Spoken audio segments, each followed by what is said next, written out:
Nagbabalik po ang Sunday Spark Live at magpapatuloy pa rin po tayo sa ating topic na pag-unlad ng renewable energy sa lalawigan ng Cebu.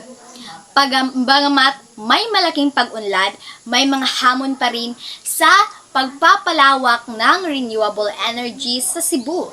Kabilang dito ang pagkakaroon ng sapat na infrastruktura para ipamahagi ang kuryente, pagkuha ng lupain para sa mga proyekto at pagpapalaganap ng kaalaman sa mga lokal na komunidad tungkol sa mga benepisyo nito.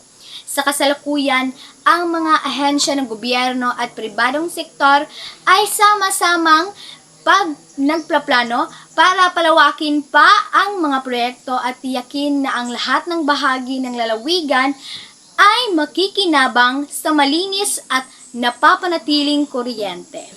Maraming salamat po sa inyong pagtutok sa ating show ngayon.